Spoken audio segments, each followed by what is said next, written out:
Ladies and gentlemen, good day and welcome to the MSTC Ltd Q1 FY 26 earnings conference call hosted by Equirus Securities.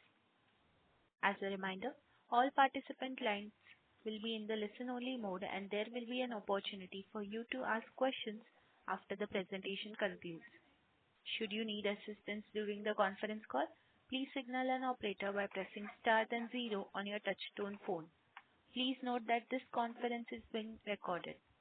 I now hand the conference over to Deep Modi from Equirus Securities. Thank you and over to you. Thank you. Good morning everyone. On behalf of Equirus Securities, I welcome you all to Q1 FY26 earnings conference call of MSTC Ltd. From the management we have with us today Mr. Manabendra Ghoshal, Chairman and Managing Director, Ms. Bhanukumar, Director Commercial, Mr. Subrata Sarkar, Director of Finance, and Mr. Ajay Kumar Rai, Company Secretary. We will begin the call with the opening remarks from the management and then we will open the line for question and answers. Now I hand over the call to Mr. Manabendra Ghoshal. Over to you, sir. Thank you. Good morning, everybody. Thank you for joining us today. Let me begin by welcoming all our esteemed investors for today's call. After a largely flat FY25, which also had quite a bit of ups and downs in both the external environment in general as well as some challenges specifically for MSTC, we had a good start to FY26. We have also in this period had an opportunity to reassess our core business strengths and look hard at new areas where we can leverage our strengths for driving growth. As I had already briefed you in our last call, some part of our traditional business, such as the coal auctions from Coal India, which had not been there in FY25 in a large part, is now back with us. And this should supplement and drive our revenue streams further in FY26. MMRPL, our 50-50 joint venture with Mrs. Mahindra Auto, has also performed as expected in Q1. Even though there is a loss at present in this venture, the outlook is positive over the long and medium term due to the expectation of higher volumes to be driven by OEMs after cut-in of the EPR policy. We are looking forward for that. MSTC's revenue increased about 12% year-on-year in this quarter, Q1, primarily due to strong performance in the e-commerce segment, while expenses have remained largely on the same levels with only incremental increases. So PAT and PBT were higher year-on-year basis by about 10%. This growth was largely driven by our e-commerce segment with major contributions from e-auctions, which is our bread and butter, mineral block auctions, property, FM spectrum auctions, which we conducted in this quarter, as also coal and iron ore auctions, which are steady revenue streams. Regarding major business highlights of Q1, our Director Commercial shall be briefing you in detail. For a brief snapshot of the way forward, I would like to inform you that we have identified development of software applications as an area that can be used to leverage our strengths. We have not only been doing this on our own, but have also developed a good, strong collaborative model of partnering with such entities so that we can pool resources and expertise. Our work for KPKB and various portal developments are basically proof of concept developments of this model. Apart from this, we have the major thrust in FY26 to obtain business from private players. I'll now request Director Commercial to elaborate on these aspects, followed by Mr. Subrata Sarkar, our Director Finance, to provide an update on the Q1 financials. Okay, sir. Good afternoon, everybody. The key highlights of the first quarter for this current financial year is we have transacted a business of about INR 140.88 billion in terms of rupees for the goods that were transacted through our portal. The PBT is promising with 59.63 crores vis-a-vis 54.48 crores last Q1. And accordingly, PAT also is 44.32 in comparison to 40.46 of the same time last year. Financial performance consolidated stands at 57.65 and 42.34 is the PAT. Now, as far as the business is concerned, we have shown an increase if we compare with the Q1 of last year, about 12% increase, that is about 8.5 crores or so, mainly due to our regular businesses like, auction of scrap, coal, iron ore, etc. But here what I would like to emphasize is, in spite of the fact that the scrap rates have fallen during this quarter, and in fact it's continuing to fall, we have been able to show a good steady growth because of the increasing volume in those transactions. As our CMD had already said, the major highlight of this quarter has been the FM channel allotment. This again was a very customized portal, similar to what we had done in Spectrum auction. Our another product that we have launched this time is Upkaran portal. This is actually envisaged to bring all the OEMs and the major dealers of equipment, especially that is used by the industry. So we expect that this will give a impetus to the industry in going digital for the transactions in leasing of equipment or procurement of equipment. We had showcased this in the India Steel Summit that was held in Mumbai in April, and the response that we got was quite promising, and that actually had given the confidence to build it further. The portal has just been launched and we are just in the process of onboarding OEMs and other stakeholders, which is likely to stabilize in a couple of months' time. So that is a product as such that has been launched, and we are looking forward to similar such products for the industry. Another major highlight that has happened recently is the renewal of the defense agreement. We have been doing the defense scrap disposal since 1982. So that has been a very long association, and the confidence that is reposed by the Ministry of Defense has once again been upheld, and the transactions we envisage will be a little more than what we had done in the past. As far as the future, what we are planning, what brainstorming we have done in-house is we have identified certain areas, and one of the main areas is establishing exchange platforms. We see some potential in coals, minerals, EPR exchange, carbon credit and all, where there are not much players, and even the policy framework is not ready as yet. So that is an area that gives us a good opportunity, and definitely we would like to be a part of that and drive the growth there. Apart from that, we have done some small projects for our own administrative ministry, which has given us the confidence to do such projects for other ministries and government departments, where they need to digitize a lot of their transactions and have API integrations with various stakeholders' platforms. So that is another project that we have done in a very small scale, and there is scope for improvement in that area. Then we have, we also want to enlarge our transaction portfolio to cover reverse auctions, private e-procurement, bulk asset monetization, industry-specific bidding formats. Basically, these models that we have been doing for years is more to focus towards the government sector, the central government, state government, and the PSUs. But in order to drive growth in the private sector, which is going to be the focus in the near future, we have to probably build some new business models, because the requirements of the sector are quite different from what is required by the government sector. So that is a focused thrust area for us. And as far as other financials are concerned regarding Q1, I will hand over to Mr. Subhrata Sarkar, our Director of Finance. Thank you. Yeah, very good morning and afternoon, of course, to all. With that, revenue growth has been 8.91% from 86 crore to 93.66, and expenses are also gone up like that only, including that the mild increase of 9.13 from 29.12 to 31.78. Reflecting that growth in the EBITDA also from 56.88 to 61.88, the growth of 8.79%, and PBT both is from 54.48 to 59.63, that is 9.45%.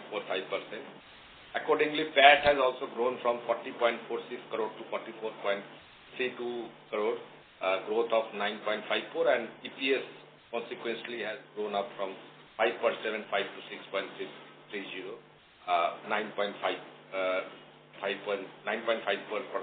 growth.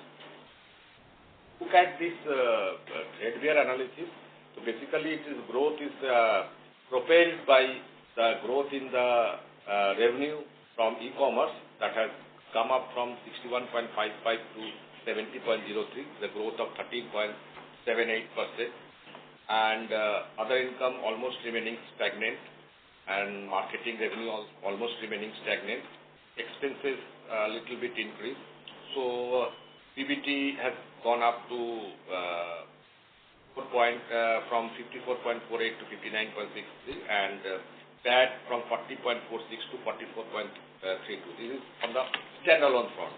If you look at the consolidated financial, after the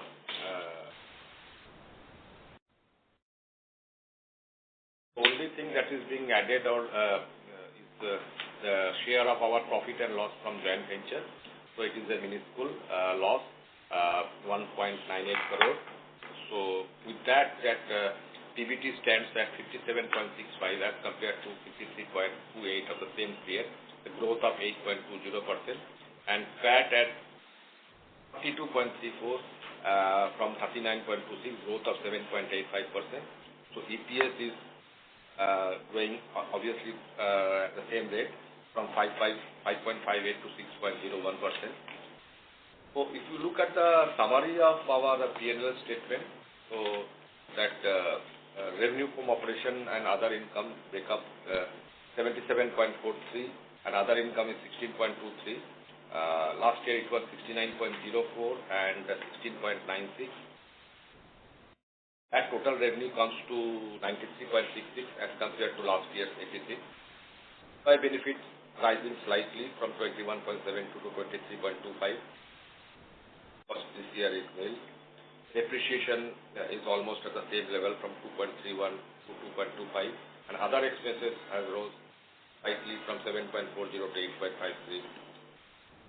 That PBT is from 54.48 to 59.63, and PAT is 40.46 to 44.32. In the consolidated front also, just share has been added on minor, like that is 1.98 crore up at the consolidated profit of 57.65 on PBT basis as compared to 53.28, and PAT from 39.26 to 42.34. So far financials are concerned, that's all from our side.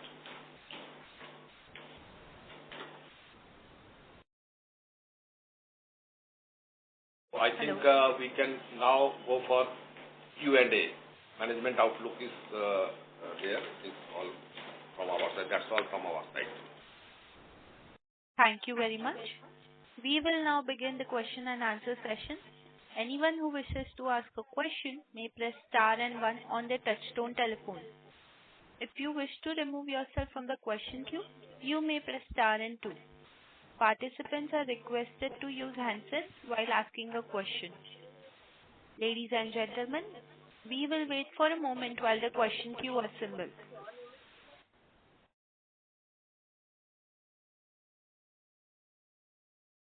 The first question is from the line of Saurabh Ginodia from Smiths Limited. Please go ahead.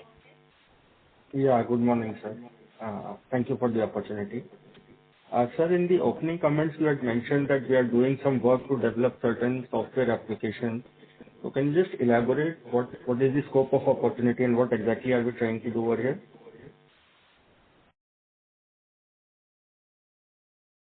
Actually, we have seen some opportunity when we were developing software for the various ministries and the industry.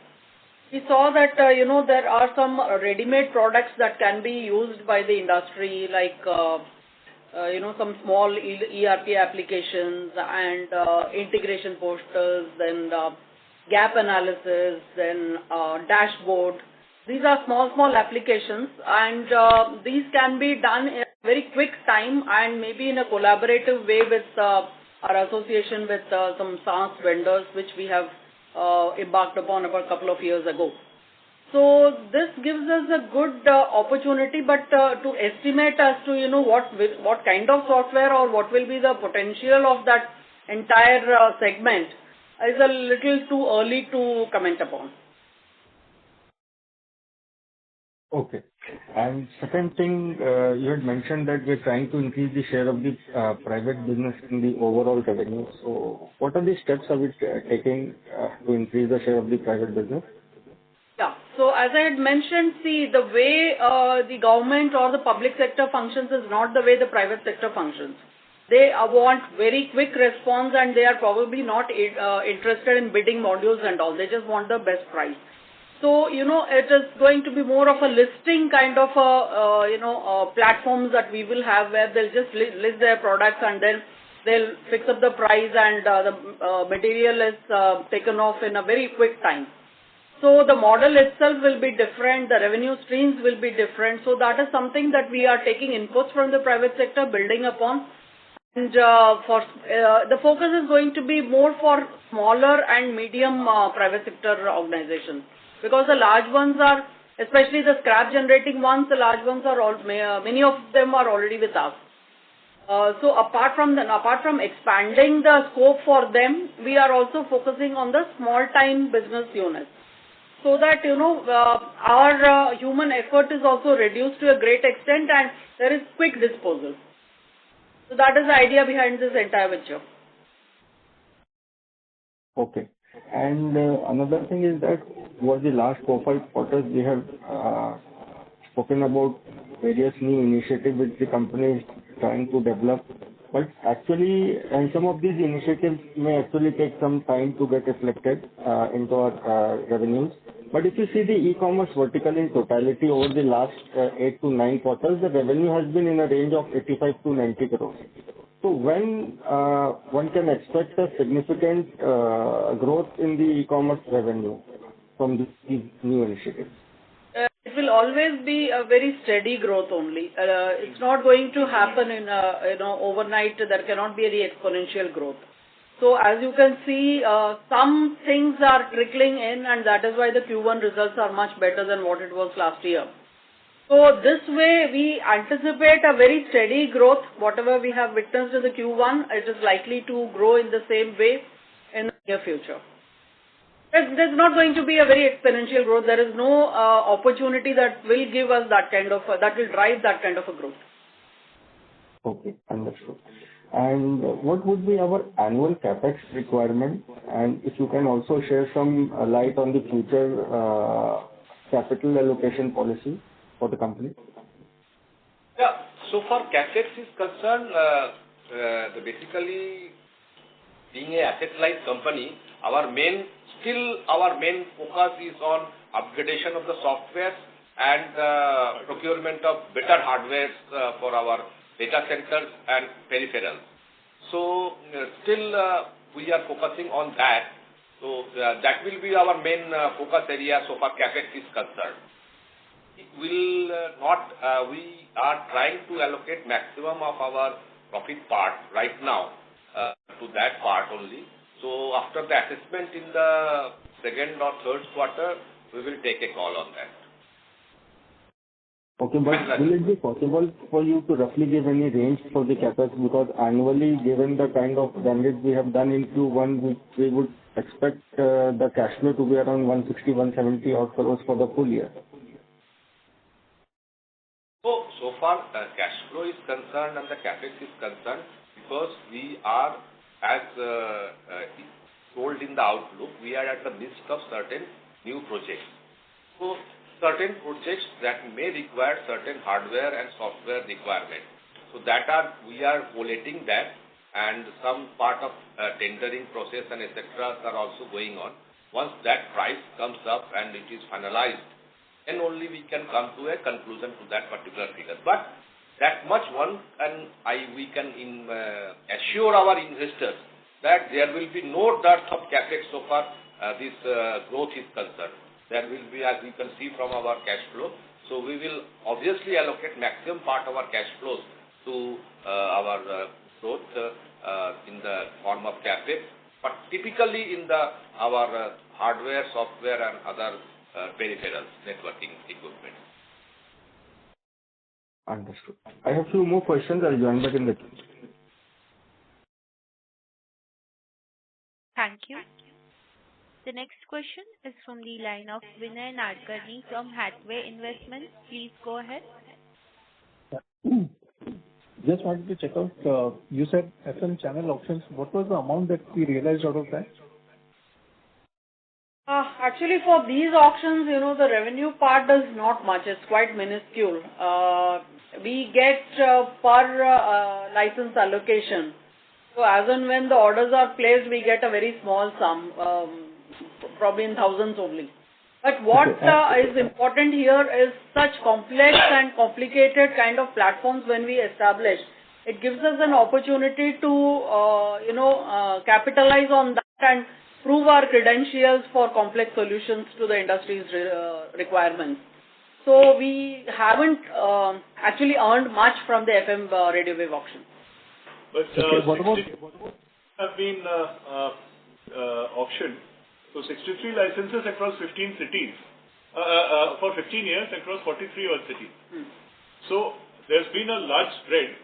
But as the Director Commercial mentioned, that the financials are not commensurate with this basically is showcasing our capability of developing very complex simultaneously moving platforms. Okay, and what about Coal India auctions? What would be the revenue earned out of that in this quarter as compared to the last quarter? Actually, I think for the first quarter only the operations had started full-fledged. So we had earned about, about 4 crores from Coal India auctions. This is the revenues? Yeah, this is the revenue. Okay. Just two more questions. One is, what is the current cash and cash equivalent that you're holding? So we have not published the balance sheet. So, but so far cash profit is concerned, you can well imagine it is in the PBT, EBITDA, so like 40 crore plus is the cash profit. So that much you can imagine. So far, cash and cash equivalents will come up in the month of September after minusing all the capex, etc. So cash flow will come up with the September quarter. Okay. And what is the total amount of business that we have done in this Mahindra JV, which you said has started picking up now? Actually, you want What are the revenues? There's been loss. There has been a loss, not significant revenue from this JV company. No, but revenue is what? Okay. It is the business has started picking up in the sense that the outlook for EPR is now in place. The outlook of a business picking up in the future. At this point of time, it is still not making a profit. And we expect that over the next 2 to 3 quarters, after the EPR policy gets implemented through the OEMs, that it should start coming back to a level. As I had mentioned, in fact, in the last investor call, that the time for the entire process to stabilize would be the next 2 to 3 years. Okay. Just wanted a little more detail on that Upakaran portal and how are you going to monetize that? See, as of now, we have just, showcased the portal itself and we are just onboarding all the, equipment manufacturers and dealers. So, as and when the transaction actually happens, obviously there will be a fee for the transaction. We have not yet finalized the revenue models or finalized the transaction, envisaged any transaction as of now, at least in the another 2-3 months. So we are still working on it. Maybe after the next quarter, we will be able to, give you a better view on that. And you see a good potential for that, Sir? Yes. Because now what is happening is everything is happening through a phone call or through, offline modes. And that is probably not giving enough opportunity or enough, variety to the person who wants to procure such equipments or lease such equipments. And even the terms and conditions are quite vague. So once we have all these things in a digital format, the customer will definitely have better options and he will be able to get the best value for his money. Wait, can I ask one last question if you don't mind? Sure. Hello. Yeah, please. Yeah, just wanted to know, are we in any way underpricing ourselves because we have such a robust platform and do such a good auction business? By any chance, are we underpricing ourselves? See, as far as the government sector or the special projects are concerned, yes, because that gives us the credibility and the standing in the industry. So maybe there we are not looking at profits when we have to, do complex projects for the Government of India. But as far as others are concerned, not really. I think we are a commercial organization based on the industry requirements and the competitors, charges and the scope of work or, the kind of services that they give. We are pricing it accordingly. We are not really undercharging. But government maybe is what, 90% of our business? Sure. Government would be 90% or more of our business?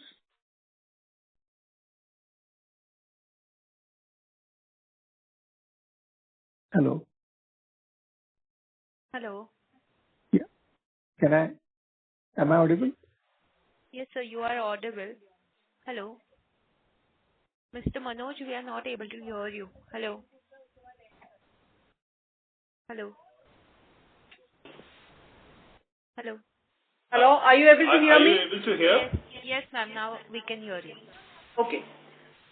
So, I was responding to the query as to whether we are underpricing ourselves. So, just for a couple of projects for the Government of India, maybe we are underpricing, but otherwise we are at par with our competitors or slightly in a better position because of our better credentials. Okay. And just one year, is government, what percentage of revenues are driven from the government today? The government as such is giving a lot of business, almost about 85 to 90% of it. But as I said, only for certain projects, maybe the revenue is not to the, at par with the effort that is put in. For all others, we are pricing ourselves as per industry standards. Okay. Thank you very much. Thank you. A reminder to the participants, please press star and 1 to ask a question. The next question is from the line of Raman, an individual investor. Please go ahead. Hello, ma'am. Can you hear me? Yeah, please. Ma'am, my first question is Sorry with to respect... interrupt you, Mr. Raman. Sorry to interrupt you, Mr. Raman. May I request the management to put yourself on mute whenever you are not speaking, because there is a lot of disturbance and echo from your line. Thank you. Mr. Raman, you can go ahead. Yes, ma'am. My first question is with respect to the carbon trading platform. I just want to understand the TAM of this particular platform and what will be the potential revenue or volume with respect to this the company aims, and is there any competitor? May I take that one? Now, when we talked about platforms, we listed out possibilities that these are the possible products in which we can possibly develop platforms. It is not that we have identified X or Y or Z as specific commodities or specific resources for which we have started developing platforms. What we are in the process of bidding for and developing certain platforms which we would not like to detail at this stage. And during that exercise, we found that we have the capability of, because of our background in developing e-auction platforms. So exchange platforms is just a further step which leverages our existing capabilities. And while doing that exercise, obviously we would be identifying the kind of resources for which these platforms can be developed. So it is at a nascent stage. So numbers is not really a... Okay, sir. So my second question is with respect to the coal auction. How much incremental revenue can we expect from this Coal India's auction? Because in FY25, as you mentioned, there was no revenue from this particular coal auction. So how much incremental revenue are we expecting in the current year? See, as I think I had just replied to the other gentleman, we earned about 4 crores from coal auctions in the first quarter. So that should be the average, not just from Coal India. We are doing coal auctions for many other entities like Meghalaya government, for PDCL, for Jharkhand state and others. So roughly about 3 to 4 crores per quarter is the revenue from coal auctions. Okay.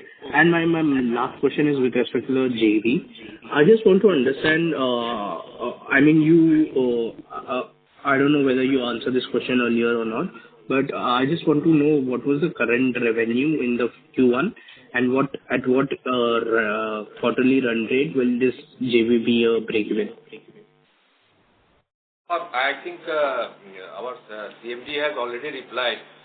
Basically, that break-even is now, we are harping basically as a JV income, we are harping basically on the success of this EPR.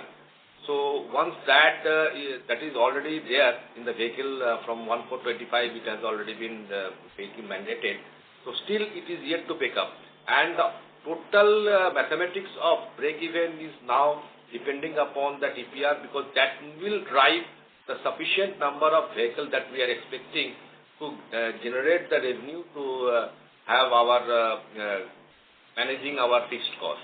So that still what we feel not before, of course, the last quarter with the current estimates as of now that we feel not before the fourth quarter of this year, not before. If this trend goes on, because EPR is still to pick up and it is the policy is yet to be tested in the market. And there are in fact a lot of clarifications required in the EPR policies for which the automobile manufacturers and the Automobile Manufacturers Associations are already in talks with the government. So a lot of it will flow from the result of those clarifications. Okay, sir. Thank you. Thank you. A reminder to the participants, please press star and 1 to ask a question. The next question is from the line of Vishwajit Kumar, an individual investor. Please go ahead. Thanks for the opportunity. I have one question related to the JV.